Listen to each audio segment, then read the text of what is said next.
राधा राधा राधा। जी ज्ञानेंद्र यादव जी, गोरखपुर से। महाराज जी, आपके चरणों में कोटि कोटि प्रणाम। गुरुदेव, मैं सांसारिक भोग में इतना लिप्त हो चुका हूँ कि मैं अध्यात्म की ओर नहीं जुड़ पा रहा हूँ। कभी पूजा करता हूँ, कभी नहीं कर पाता हूँ। इसमें रेगुलरिटी नहीं बन पा रही महाराज जी। किसका? हाँ, प्रियता संसार की जब हो जाती है तो भगवान में एक फॉर्मेलिटी सी होती है। प्रियता तो भोगों में है ना, तो भगवान में एक ऐसे बनावटी भगवान से और सच्चाई से भोगों से।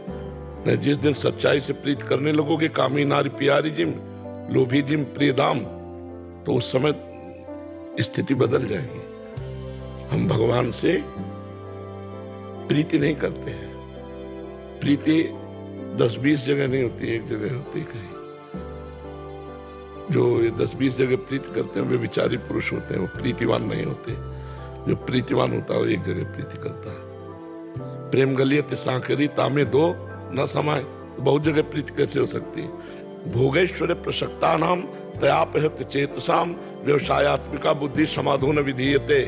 जिसका चित्त अपहृत कर लिया है भोग और ऐश्वर्य ने, वो कभी परमात्मा प्राप्ति का चिंतन ही नहीं कर सकता कि मैं भगवत प्राप्ति करूं। और जब भगवान से प्रियता नहीं है तो फिर फॉर्मेलिटी ही तो नहीं। जैसे आपको हमसे प्रीता न हो, आए प्रणाम करना, जो भी भाव आया वो किया, लेकिन हमारी प्रियता नहीं। और प्रियता है तो कुछ क्रिया ना हो, एक दृष्टि में क्रिया हो जाती है। हमारे बाबा, ये प्रियता बहुत काम की चीज है। तो क्या हमारे भगवान ऐसी प्रियता आती है? क्या अच्छा पदार्थ देकर भगवान की याद आती है? क्या अच्छी परिस्थिति देखकर भगवान को आप नमन करते हैं? क्या बुरी परिस्थिति में भगवान को आप पुकारते हैं? क्या भगवान आपके आंतरिक हृदय में अपना प्यार स्थापित कर रहे हैं? तो इन सब बातों का उत्तर आएगा नहीं। ईमानदारी से देखो, ईमानदारी से हम लोग जो है पूरा जीवन इसी में व्यतीत किया है। तो जैसे आप आरती कर रहे हैं, पूजा कर रहे हैं, आपका चिंतन कहाँ है? जहाँ प्रियता है तो आप देखो आपकी प्रियता कहाँ है। पकड़ना हमारी बात को। जब आप आरती कर रहे हो, पूजा कर रहे हो, या आप माला जप रहे हो, या आप कोई भी भागवती कार्य कर रहे हो, तो उस समय मन आपका कहाँ है? क्या प्रभु में है? क्या आरती में है? क्या भोग लगा रहे तो प्रभु को आप पवा रहे हैं? नहीं, वो मन वहां होगा जहाँ प्रियता है। तो प्रियता कहाँ है उसी समय डायरी में नोट कर लो। प्रियता जहाँ होगी वहीं मन होगा। ठीक पहचान उस समय होगी जब प्रभु के भजन में लगोगे, आरती कर रहे होगे, भगवत कार्य कर रहे होगे जब, तो उस समय तुम्हारा मन जहाँ है वहां प्रियता है। पकड़ा आपने कहाँ प्रियता है? तो बस उस प्रियता से हम और प्रियता बढ़ा दें। हम हटाने की नहीं कहते, और बढ़ा दें। जैसे मान लो पत्नी में प्रियता है, फिर अन्य जगह किसी स्त्री में प्रियता नहीं होनी चाहिए। अभी महाराज जी शादी नहीं हुई तो फिर प्रियता कहाँ है? भाग दौड़ जिंदगी में लगा रहता है, काम काज के विषय। इसमें प्रियता नहीं होती। ये तो धन कमाने के लिए होता है। प्रियता हुई धन में, तो धन किसके लिए प्रिय है? भोगों के लिए। और भोग जब अभी संसार में तभी गृहस्थ माना जाता है जब पाड़ी ग्रहण संस्कार होता है। आपकी आयु क्या है? 29 वर्ष का वर्षा जब कृषि सुखानी समय चूकी पुण्य का पछताली। तो समय तो निकला जा रहा अभी ब्याह का। अब भले 1 साल 2 साल और मान लो आप। नहीं, वैसे हमें लगता है उत्तम ब्याह का समय 20 से लेकर के 28 के बीच तक हो जाना चाहिए। उत्तम बात यह है कि इतने में अब वो 30 और 32 और 35 और 40, ये कोई ब्याह के समय, इसमें तो लड़का जवान होने लगते थे। ब्याह करने को मन है क्या? अभी 2-3 साल बाद। अभी 2-3 साल बाद गृहस्थी का उचित समय योग होता है। तो बढ़िया है। नाम जप कर रहे हो, नाम जप करते हो, कोई नशा तो नहीं करते? हाँ, तो बस नशा नहीं करते, नाम जप करते हो, तो धीरे धीरे सब सद्गुण आ जाएंगे। नाम में बहुत बड़ी सामर्थ्य। क्या नाम जप करते हो? राधे राधे राधे। हाँ, चलो जपो, राधे राधे जपो। कोई ग्रंथ पढ़ते हो? नहीं। सत्संग सुनते हो? कभी, अभी पहली बार आज सुना। काफी अजीब हो आप। भगवान की सृष्टि में अजीब अजीब जल। पहली बार सत्संग सुना? अच्छा, चल। आज मेरा जन्मदिन भी है। तो नया जन्म मान लो आज सत्संग से। जब भगवान अतिशय कृपाल होते हैं तब साधु संग मिलता है। जब द्रवहि दीन दयालु राघो तो साधु संगति पाइए। तो एक काम किया करो, आज से 30 मिनट हमको सत्संग के लिए दो।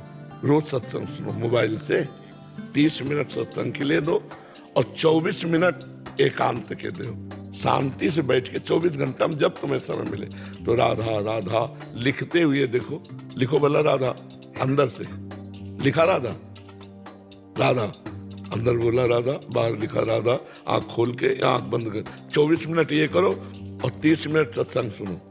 और कोई पाप कर्म न बनने पावे, इसमें सावधान रहो।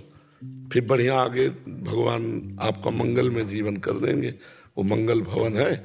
जैसे भी थोड़ा भी भगवान में लग जाए तो जीव परम मंगल को प्राप्त हो जाता है। ये पक्का समझ लो। और नशा नहीं करते इसलिए बहादुर आदमी हो, बहुत अच्छे आदमी हो। हाँ, नहीं करते, बस पापाचरण ना होने पावे। पापाचरण से फिर सम्मलिनता आ जाती है कोई ऐसे? अंदर देख लो, जहां हो तो उसे काट दो। अब लो नशानी अब ना नशे हो। आज जन्मदिन है आपका, तो एक नया जीवन जियो, भगवान के चरणों का आश्रय लेकर मंगलमय जीवन जियो। हाँ जी। ट्विंकल जैन जी, स्विट्जरलैंड से। महाराज जी, क्या जीवन में केवल दुख ही हो तो ही भगवत भक्ति में वृद्धि होती है? जरूर, हम कहेंगे जरूर। अगर दुख नहीं है तो भगवत चरणारविंद में जो समर्पण होना चाहिए वो नहीं हो पाता है। जरूरी है। किसका प्रश्न है? हाँ, जरूरी है। भगवान कृपा करें और हमें दुख दें, जिससे हमारी अंदर की वासना नष्ट हो और उपासना शुरू हो जाए। जब तक दुख नहीं पड़ता तब तक शरणागति नहीं होती। द्रौपदी जी अपने को भगवान का भक्ता मानती थी, लेकिन असली भक्ति का रंग आया तब जब दुख पड़ा और सभा में उनके साथ अभद्र व्यवहार होने की बात हुई। तो उनको जो भरोसा था वो असली में श्री कृष्ण का भरोसा पूरा नहीं था। पहले पतियों का था, फिर समाज का था, फिर अपना था और बाद में श्री कृष्ण का था। नहीं था। ये पता कैसे चला? जब दुख आया तब पहले पतियों में भरोसा गया, फिर भीष्म आदि में भरोसा गया, फिर अपने हाथ से पकड़ा और जब देखा कि अब नहीं, तब त्राहिमाम, हे द्वारिकाधीश, हे श्री कृष्ण, भगवान वस्त्र रूप में यहीं प्रकट हो गए। तो हमें लगता है विपत्ति और दुख ये वो अमृत है जो भगवान से मिला देता है। यदि सत्संग हो तो, शर्त है यदि सत्संग हो तो, नहीं तो विपत्ति और दुख सबको प्राप्त हो रहा है, वो उसकी निवृत्ति के लिए और पापाचरण कर रहा है। अगर सत्संग हो तो विपत्ति और दुख भगवान से निश्चित मिला देता है, क्योंकि फिर कोई सहयोगी नहीं होता। हम देखा कि संसार में कोई भी प्यार उसको नहीं करता जो ठोकरे खा रहा है, विपत्ति है, दुख है, कोई नहीं प्यार करता। और जब ऐश्वर्य और वैभव और सब सुख संपत्ति होती है ना, जिसको कभी नहीं जानते वो भी आके हाथ मिलाएगा, भाई साहब आप हमें जानते हैं, हम आपसे वहां मिले थे, वो अपना परिचय बताएगा। और अगर विपत्ति में हो आपका परिचय वाला है तो ऐसे करके चला जाएगा कि आप दिखाई न दें।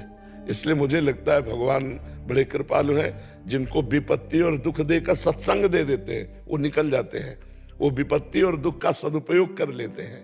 जी।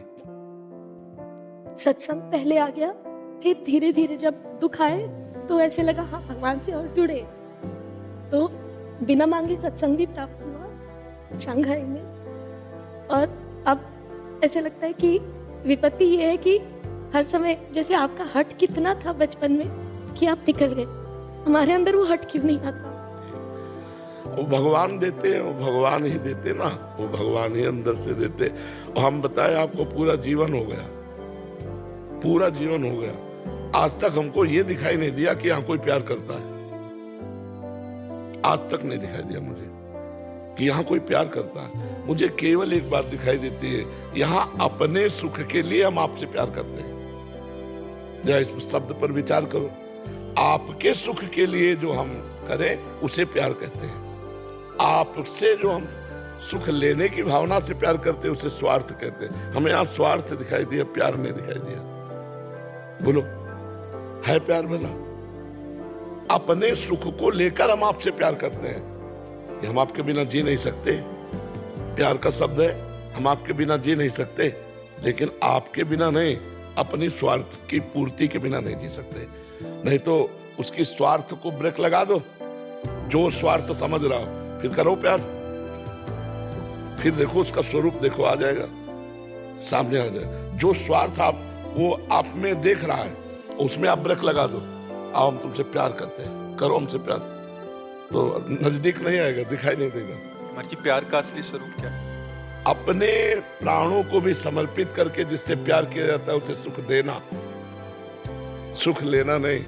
सुख देवे को चाव चित, सब सोहित निष्काम, इसे प्यार कहते हैं। सुख देवे को, सुख देने का ना कहाँ है सर, सुख देने का चाव कहाँ है, सुख लेने का चाव है।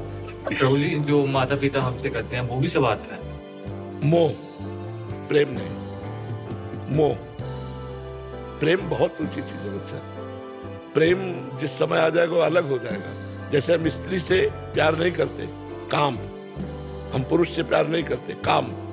माता पिता का मोह, जितने भी संबंध, आसक्ति, राग, इनमें प्रेम नहीं, प्रेम नहीं। प्रेम सच्चिदानंद में है। अब तुम्हें उसकी अलग अलग व्याख्या दिखाएं। सुना था कुपुत्रो जायते क्वचिदपि कुमाता न भवति, शास्त्रों में लिखा है। कितने ऐसे उदाहरण है कि माता पिता के द्वारा पुत्रों की हत्या हो गई। अपने स्वार्थ में जहां बाधा पड़ेगी वहां अलग बात है। अगर वो कुतिया भी अपने बच्चे को प्यार करती है, सुकरी भी अपने बच्चे को प्यार करती है, पक्षी भी अपने बच्चे को प्यार, लेकिन प्यार नहीं, मोह में बंधे हुए है। प्रेम एक विशुद्ध भगवदानंद है। प्रेम हो जाए तो फिर क्या, इसीलिए तो चराचर जगत से प्रेम करो, कभी कोई बाधा नहीं। लेकिन प्रेम कहाँ कोई करता है? स्वार्थ के वशीभूत मोह में बंधे हुए, और मोह गए बिनु राम पद होई न दृढ़ अनुराग। अनुराग माने प्रेम। जब तक मोह है तब तक प्रेम नहीं हो सकता, और वो मोह होता है बच्चा, प्रेम नहीं होता। ये सबको भगवत प्राप्ति हो जाए कि नहीं हो जाए? महाराज जी, प्रेम का भाव सबके लिए एक जैसा होना चाहिए कि उसमें जैसे अपनेपन में ज्यादा प्रेम होता है या फिर पढ़ाई में नहीं होता? प्रेम की सीधी परिभाषा है, जिससे प्रेम करते हैं सिर्फ उसको सुख देने की भावना हो, किंचन मात्र स्वार्थ बुद्धि ना हो। अब चाहे माता पिता हो, चाहे पुत्र हो, चाहे पत्नी हो, चाहे भाई हो, चाहे देश हो, चाहे समाज हो, चाहे विश्व हो, अपने सुख की लालसा से किया हुआ राग होता है, मोह होता है, आसक्ति होती है, स्वार्थ होता है, काम होता है, प्रेम नहीं होता है। आप समझ पा रहे ना? इसीलिए करोड़ों में किसी एक में प्रेम अंकुरण पाया जाएगा? नहीं पाया जाएगा। हितधाम में आए थे, कहा कि हमारा प्रेम विवाह हुआ, लव मैरिज, आशीर्वाद दीजिए। 8 महीने बाद फिर आए तो हम कहा तुम्हारी पत्नी साथ नहीं, बोले डिवोर्स हो गया। वो अरे लव अरे एक बार दिल दे दिया तो फिर तुम चाहे जैसा तुम करो, हम तुम्हें दिल दे दिया। एक बार जब हमने तुम्हें दिल दे दिया तो दे दिया यार, जिंदगी भर के लिए दे दिया। अब तुम अगर हमें मार भी डालोगे तो हमारा दिल तुम्हें आशीर्वाद देगा। प्रेम का मतलब सोचते हो? अगर तुम हमें मारोगे या मार भी डालोगे तो हमारे दिल में अगर आवाज सुनोगे तो तुम्हारे लिए आशीर्वाद ही निकलेगा, तुम्हारे लिए दुख नहीं निकले। इसे कहते प्रेम है भला ये। महाराज जी, ऐसा प्रेम तो केवल प्रभु के लिए ही हो सकता। तो फिर अब इसीलिए तो प्रेम कहाँ है। और जब कोई भगवान का आशिक प्रेम करेगा जगत में भी तो अद्वितीय बेजोड़ होगा। जैसे तुलसीदास जी ने अपनी पत्नी से प्रेम किया तो मायके जाने का समय ले दिया। मायके जाने का हम जी नहीं सकते तुम्हारे बिना, तुम मायके कैसे चली जाओगी? जैसे धनुर्दास जी ने अपनी पत्नी से प्रेम किया, महाभागवत है, तो ऐसे चलते हैं बाजार में सब्जी लेने नहीं जाते, पत्नी जाएगी क्योंकि वो पिछो नहीं सह सकते, तो पत्नी ऐसे चल रही, आप छाता लिए ऐसे चल रहे हैं। चिंतामणि में इतने आसक्त हो गए, सब कुछ न्यौछावर कर दिया बिल्व मंगल जी ने। अगर भागवतिक पुरुष हिरण से आसक्त हो गए तो अगला जन्म हिरण का लेना पड़ा, और महाराज हिरण की दुर्गति नहीं होने दी, वही राजा रहुगण बना हिरण। और भरत भागवतिक अगर पुरुष किसी से भी प्रेम कर लेगा तो आर पार का निर्वाह होता, वहां स्वार्थ नहीं होता। इसलिए भागवतिक पुरुष का कहीं प्रेम होता नहीं भगवान के सिवा। अगर हो जाए तो बेजोड़ होता है। हिरण से प्रेम किया, जिस भगवान की प्राप्ति के लिए अपना राज्य छोड़ा, अपनी पत्नी पुत्र छोड़े और हिरण से प्यार कर लिया, तो उसके लिए 3 जन्म लगा दिए, 3 जन्म लगा दिए। जड़ भरत के रूप में पालकी में उसी को तो उठाए हुए उपदेश कर रहे हैं। तो प्रेम शब्द से हृदय में कुछ होने लगता है। नहीं, आपके होता है कि नहीं होता हमें पता नहीं, कि हमारे होने लगता है। प्रेम शब्द होते ही एक जैसे कोई दिल को मसला करे, शायद इसको ही इश्क कहते। प्रेम को उर्दू में इश्क कहते। इश्क इसको कह बोले जैसे कोई दिल को मसला करे, अपने प्यारे की याद में, प्यारे के लिए तड़पना, प्यारे के लिए सिसकना, प्यारे के लिए बलिदान होना। ये प्रेम कहाँ आता है? अपने स्वार्थ की पूर्ति के लिए। देखो हमारे पास ये संसार में प्रेम तो बात करते ही आंसू टपकने लगे, बात करते ही हृदय बहा बहा घूमे, उसे प्रेम कहते हैं। जो दूसरों के लिए बलिदान करने, देखो देश प्रेम देखो, वंदे मातरम फांसी का फंदा डाल लिया। देश प्रेम देखो, गुरु गोविंद सिंह के दोनों बच्चे दीवार में जिंदा चुने जा रहे हैं, ना उनके आंसू ना बच्चों के आंसू। अब विचार, ये देश प्रेम। कहीं भी प्रेम की बात आती है तो वहां बलिदान होता है, प्रेम बलिदान मांगता है। लेकिन हम प्रेम का नाटक करते हैं। प्रेम नहीं, प्रेम ना हम भगवान से कर पाते हैं ना इंसान से कर पाते। अगर हम डट के किसी इंसान में भी भगवत भाव करके प्यार कर ले तो हमारा मंगल हो जाए। माता में भगवान देख ले, पिता में भगवान देख ले, पत्नी में भगवान देख ले, तो भगवान तो है ही सब में, हमारा काम बन जाए। लेकिन हम स्वार्थी पुरुष भगवान न देख करके अपनी वासनाओं की पूर्ति चाहते हैं और उसे नाम दे देते हैं प्रेम। जी एक प्रश्न था, माता जो अपने पुत्र को प्रेम करती है मुंह कर, वो प्रेम है या लोभ है उसका? नहीं, लोभ भी नहीं कह सकते। मनुष्य माता तो थोड़ा बुद्धि रखती है। हम पशु पक्षियों के भी कहा, वो क्या अपने बच्चे से प्रेम नहीं करते? उसका क्या चिंतन होता है क्या कि आगे चल के मुझे पोषित करेगा? ऐसा भी नहीं चिंतन होता पक्षियों का, पशुओं का। वो मोह होता ही है। वो अपने बच्चे के लिए अपने प्राण दे सकती है, उसका कोई स्वार्थ नहीं दिखाई दे रहा, लेकिन उसे मोह कहते हैं।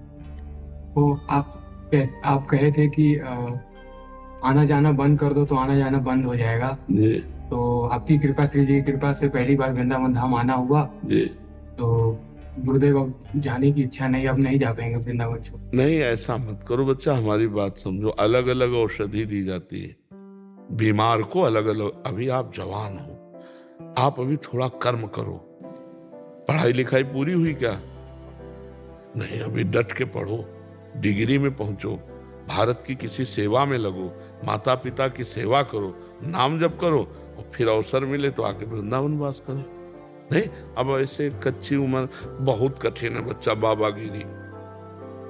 देखो तुम्हें लगता है सरल है, लेकिन हम हाथ जोड़ के कहते हैं बाबागिरी के जैसा कोई कठिन कार्य असली में चलने पे। वो मनोरंजन तो भाई भी बहुत बढ़िया है, लेकिन अगर जीवन बाबागिरी में उतारने का, तो सबसे कठिन बात हम आपको बता रहे हैं। अगर नाम जब करोगे और कर्तव्य का पालन करोगे तो प्रिया प्रीतम के पास पहुंच जाओगे बच्चा। और अभी नई अवस्था है, संसार देखा नहीं, भोगों को भोगा नहीं, और मन भोगों की तरफ। वही हम बताने जा रहे थे कि सबसे कठिन बात है, हम कह रहे 50 वर्ष सही चला हो और 5 मिनट गलत हो जाए तो 50 वर्ष में पानी फिर जाएगा। नहीं फिर जाएगा? अरे बोले यार, मतलब कोई नहीं समझेगा कि ये बंदा 50 वर्ष जलता रहा है, आज 5 मिनट चूक हो गई, क्षमा कर दो। कोई नहीं क्षमा करेगा। हम ये नहीं कहते कि कोई गलत नहीं है या सही है, वो भगवान जाने, लेकिन थोड़ी सी गलती, थोड़ा सा चूक पूरे जीवन को मिट्टी में मिला देगा। इसलिए हम कहते हैं गृहस्थ में रहकर भजन करो, कलिकाल है। अब जो बन गए भगवान इन्हीं का निर्वाह कर दे। अगर आप नहीं पकड़ना चाहोगे तो हम आपको नहीं बदल सकते। आप बदलना चाहो तो बदल सकते हैं, अगर आप ना बदलना चाहो तो। अच्छा, महीना 2 महीना संयम से रह लो, हमारी मतलब हृदय से बात समझना। साल 2 साल नियम दे दो कि 5 साल आप ऐसे रहो, तो हिम्मत रहेगी कि 6 महीना गए, 6 महीना गए, अब 2 साल गए। पूरे जीवन भर जलना है। काम, क्रोध, लोभ, मोह, मद, मत्सर खिलवाड़ समझते हो? अब जो मतलब खिलवाड़, पाखंड, वो बात अलग है। सच्चाई से चलने का मतलब तलवार की धार पे चलना। तो हमें लगता है बाबा जी बनने के लिए जो सामग्री चाहिए, वो सामग्री प्रायः नौजवानों में बहुत कम है, क्योंकि सब पढ़े लिखे, मोबाइल और सब गर्लफ्रेंड, बॉयफ्रेंड, मतलब बहुत कठिन है बाबागिरी, बहुत कठिन है, बहुत कठिन है। मतलब हमारे ऐसे हाथ, क्योंकि पूरा जीवन इसी में गया ना, तो जैसे ये छोटे छोटे बच्चे का ना ना ना, पढ़ो लिखो, अगर नहीं ब्याह करना तो भी माता पिता की सेवा करो, कमाओ, और जब अपने इस कर्तव्य से मुक्त हो जाओ तब तक सयाने हो जाओगे, फिर अपना मार्ग चयन कर लो। बहुत कठिन है बाबागिरी, बहुत कठिन है, क्योंकि इससे निकल पाना, और निकल गए तो फिर त्रिभुवन नमस्कार करेगा। त्रिभुवन देवता भी नमस्कार करते हैं भगवान के भक्त को। पर है कठिन बात, मतलब है कठिन बात, इतनी कठिन बात है कि हमारा हृदय थर्राता है। जब हम किसी को साधु बनाते हैं ना तो थर्राता और भगवान से प्रार्थना करता है, प्रभु इसकी जीवन की बागडोर आप संभालना, ये संभाल सके ऐसी बात नहीं, आप ही संभालना, क्योंकि बहुत कठिन है भाई, बहुत कठिन है। व्यभिचार को मनोरंजन समझा जाता है, समझा जाने लगा। जहां इज्जत और धर्म और मर्यादा मानी जाती थी, वहां आज व्यभिचार को मनोरंजन माना जाता है, नहीं माना जाता है। अब सोचो कैसे साधु रहेगा, समाजे में तो रहना, समाजे तो खाना है। कोई बिरला ऐसा घर मिलेगा जिसमें प्याज लहसुन और मांस और शराब आदि का प्रयोग न हो, बिरला। कहाँ से हम रोटी पाएंगे? अगर हम मांस में बने हुए पात्र वाले में सब्जी बनकर हमको मिल रही, भले सब्जी मिल रही, तो हमारी बुद्धि भ्रष्ट होगी ना। पवित्रता कहाँ? पर भगवान की माया है, वो यही कह सकते हैं। और तो इसलिए बच्चा, हमारी राय है कि संत बनो पर हृदय से बनो, दूसरों का उपकार करो, मेहनत करके माता पिता को खवाओ पियाओ, और जब कोई कर्तव्य न रह जाए और समझ में आ जाए कि हम 30-40 के हो गए, आज तक हमने कोई गलती नहीं की, तो फिर निकल पड़ो परमार्थ पे। अभी जैसे कोमल अवस्था है, तो आगे चल के रंग आया तो फिर गड़बड़ हो जाएगा, बहुत गड़बड़ है, बहुत। तो माता पिता भजन करने नहीं देंगे? देखो, भजन को कोई नहीं रोक सकता बच्चा। अंदर से हम क्या चिंतन कर रहे हैं तुम क्या जानो। भजन अंदर का चिंतन होता है, समझ रहे? अब ये राधा राधा हमारे अंदर चल रहा है, अब तुम क्या जानो। बात तिलक मत लगाओ, कंठी मत बांधो, बात मत करो, बात करो। से कैसे रोकें गुरु अवक्ष पदार्थ से? जैसे कि हम तो पाते नहीं है, हाँ, तो वो पात्र तो वही है।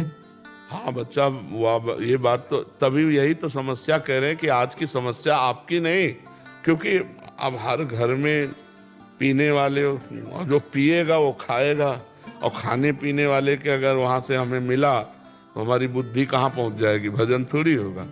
तो बहुत कठिन है बच्चा, कलयुग का जैसे जैसे, तो ये पवित्रता, शास्त्र की आज्ञा पालन, भजन, ये सब बड़ी कठिन बात है। तो पहली बात तो अपनी ये बात काट दो तुम कि अब हम वृंदावन आ गए, हम जाएंगे नहीं। जाओ, माता पिता चाहे जैसे हों वो हमारे भगवान हैं, हम मेहनत करके उनको खवाएं पियाएं, उनकी सेवा करें, ठीक है? और नाम जप करते रहो अंदर अंदर, और आगे अगर तुम्हें वृंदावन वास देना है तो श्री जी अपने आप सब व्यवस्था कर देंगे, वैसे भाव बदल जाएगा।